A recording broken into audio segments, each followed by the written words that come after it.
Welcome. I'd like to welcome you to Pike County 4-H Life Skills Virtual Camp Series. We are glad you are here with us today, and I'd like to remind everyone of the session that's also today at 2 p.m. on how to give an animal an injection with our senior 4-H member, Morgan B. And now let's move right along to the lesson, and this one is brought to you by Miss Heather Jackson, Pike County's own FCS, which is Family Consumer Sciences Agent. And she is going to be teaching on kitchen measuring skills today. So here she is. Take it away, Miss Heather. Hi everyone, I hope you're doing great today. I'm going to start out with an icebreaker. Let me share my screen with you so you can see it. What is something you are great at cooking? Just go ahead and drop your answer down in the chat box. I'll tell you something that I'm great at cooking. I love to make muffins and casseroles and that sort of thing. So I'm really good at baking, but what are you good at cooking?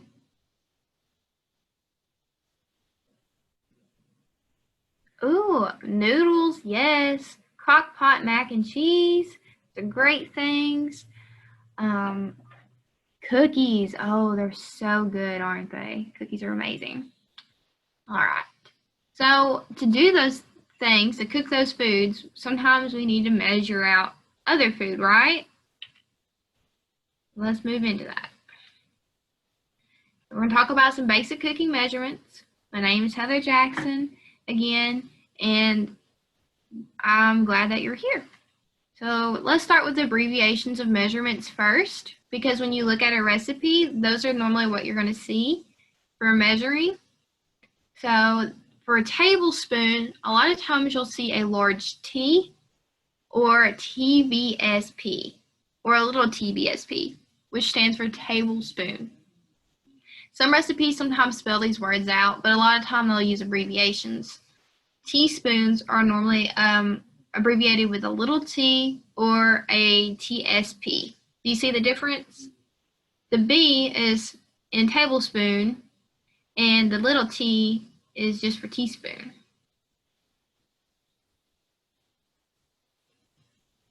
Okay. Let's move to our next abbreviation. We have cup. There's a big C for cup. Square, sometimes like if you're working with chocolate, they'll tell you a square of chocolate or almond bark, so that'll be SQ for square. Ounce is normally a weight measurement, and that will be your OZ. You might have a fluid ounce, which is a little bit different than just a regular ounce because that's a fluid or a liquid, and that will be abbreviated as FLOZ. And pound, there's a LB for pound. And they get easier over time remembering them. So a gallon will be GAL, a quart will be QT, not a cutie, and pint is PT.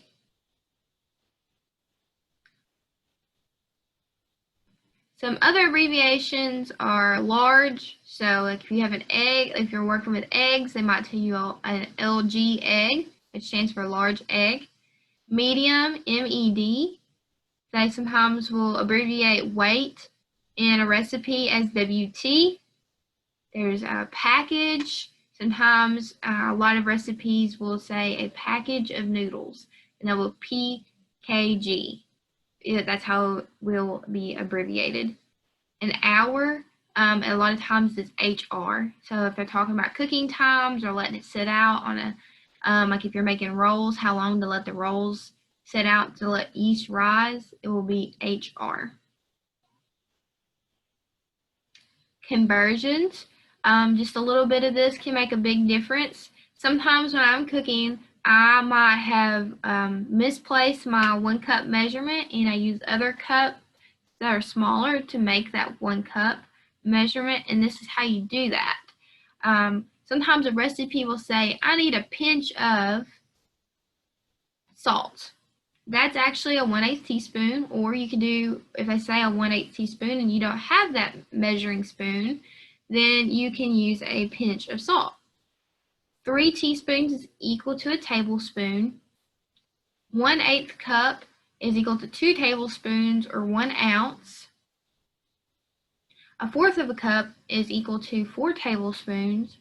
1/2 cup is 8 tablespoons. 3/4 of a cup is 12 tablespoons. 1 cup is 16 tablespoons. And a pound is 16 ounces. So if you are on a phone today and you want to screenshot this conversion table to save it for later, that's completely okay. Sometimes when we're cooking, we use a lot of fractions. And so if you have 1 cup, how many 1/4 cups goes into that? Can you put that in the chat box?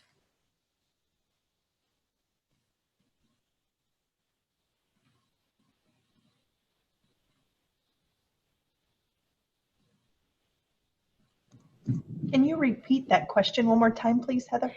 So how many 1/4 cups goes into a 1 cup?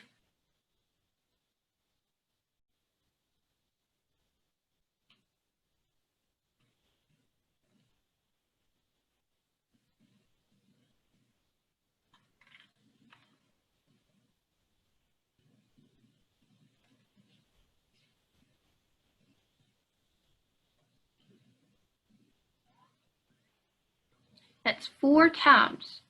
Yep, 4 times. So 4 1/4 cups will go into 1 cup. So if you have 1/2 a cup, how many times would you, like if you're measuring flour and you only have a 1/2 cup but you need a whole cup, would you just put 1/2 cup of flour in the recipe, or would you do it a second time?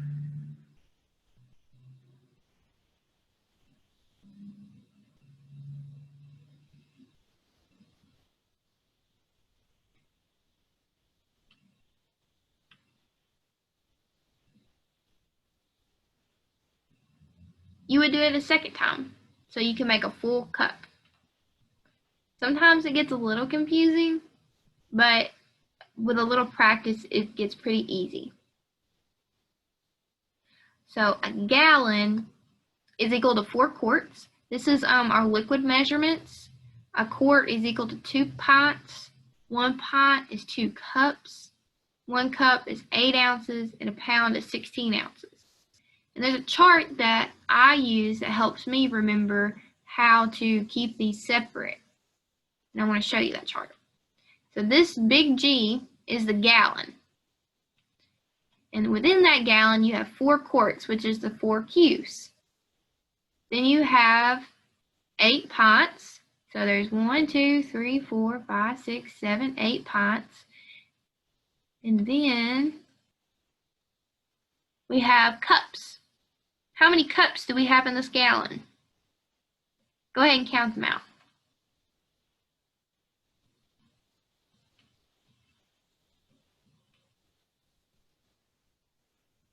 16. Yeah, that's a lot. So this chart makes it really easy. Like if you can't remember how many cups or gallons are in a recipe and it's telling you you need so many ounces of something, or if you need so many quarts of something, then you can draw this little chart out to help you remember how many is in a quart or how many of this is in a gallon. And it works the same for pints and cups too. So let's look at measuring ingredients. This is the fun part. There are 2 kinds of measuring. There's dry measuring and liquid measuring. And dry measuring is more of measuring dry ingredients like flour and sugar and those sorts of things. And liquid measuring is measuring water and milk and oil and other liquids that you can think of, like lemon juice. Dry measuring flour, you would normally sift the flour and pour or spoon it into a dry measuring cup, and then you level it. Sugar, you can pour and spoon that dry measuring into a dry measuring cup, then level it.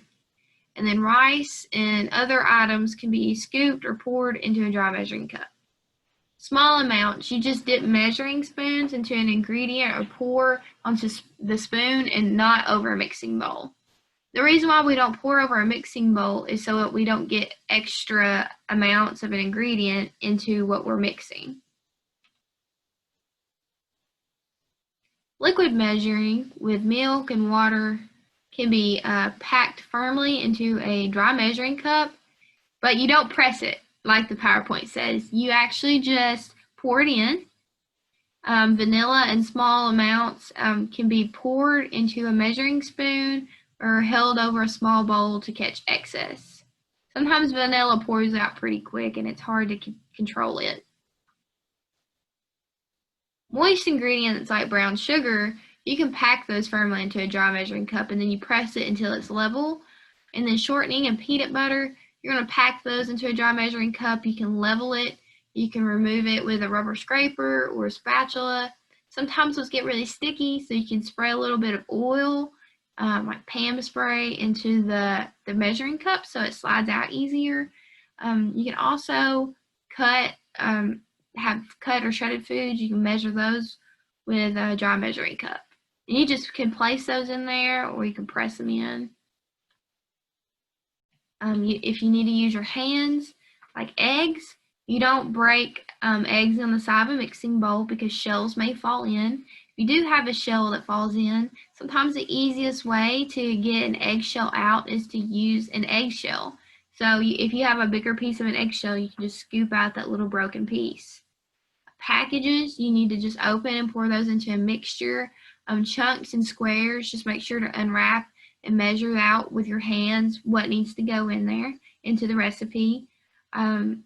Most of the time when you're mixing ingredients, after you've measured everything out, you're going to measure out your dry ingredients and mix all your dry ingredients together, and then you'll mix your liquid ingredients into the dry ingredients next. I have a video before we end today, and it talks about how to measure, about measuring wet and dry ingredients, and it's pretty amazing to see some of the things that the tips that they have here.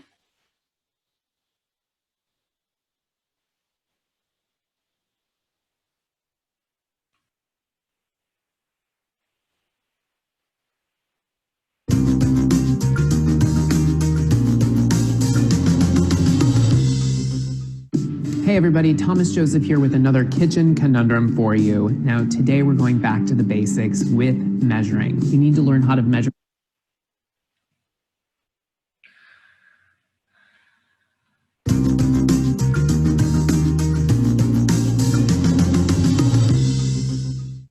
Hey everybody, Thomas Joseph here with another kitchen conundrum for you. Now today we're going back to the basics with measuring. You need to learn how to measure correctly to have success when you are making recipes. So today I'm going to show you how to do that. Starting off, two different types of measuring cups. We have a wet measuring cup and we have a dry measuring cup here.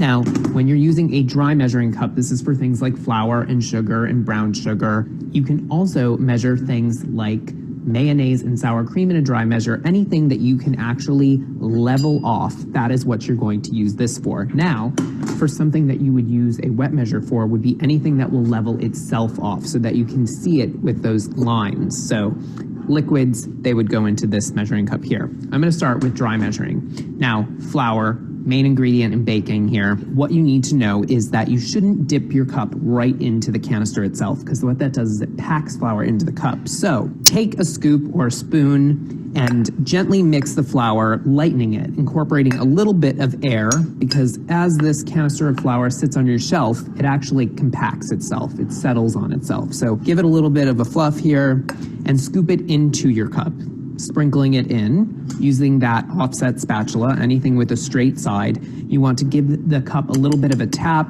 settling in any air pockets that might be in this cup of flour, and a good swipe, leveling it off. And that is a perfect half cup of flour. Now, if a recipe calls for sifted flour, what that means is that you need to sift the flour first, and then measure from this bowl, measure this mixture here. And what that means is you're getting a lighter cup of flour, something that isn't so heavy. Now, something like sugar, sugar is already dense, so there's no need to stir it up and you don't need to scoop into the cup. You can simply dip your cup into the canister itself and give it a good swipe, and the weights would be completely consistent here. This is a perfect half cup of sugar. Now, brown sugar. We get a lot of questions here in the test kitchens. How do I keep my sugar from getting too hard? Keep it in a well-sealed container. One of these airtight containers is really great. Take a piece of bread, some people like to use a piece of apple, and store it in with your brown sugar, and it will help to keep the sugar nice and soft.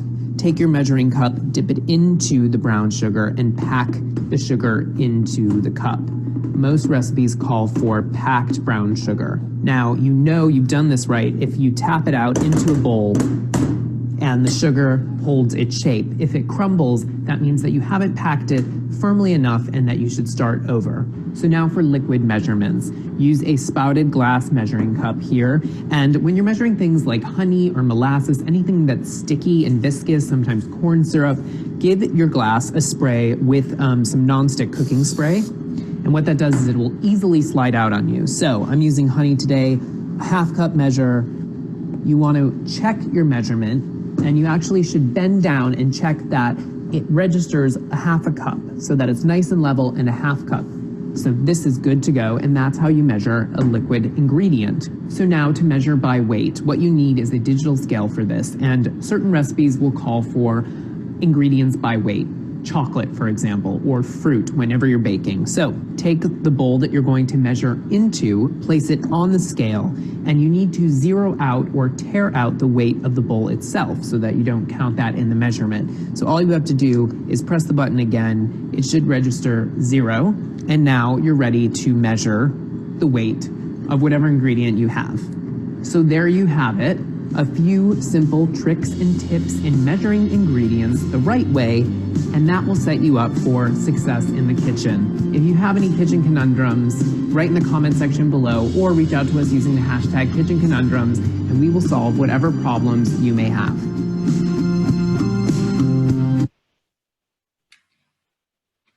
I don't know about you, but I thought that was pretty cool.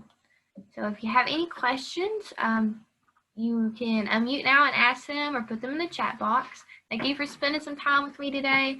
I hope you have a great day. And don't forget to do the post survey. But until next time, make sure you stay healthy.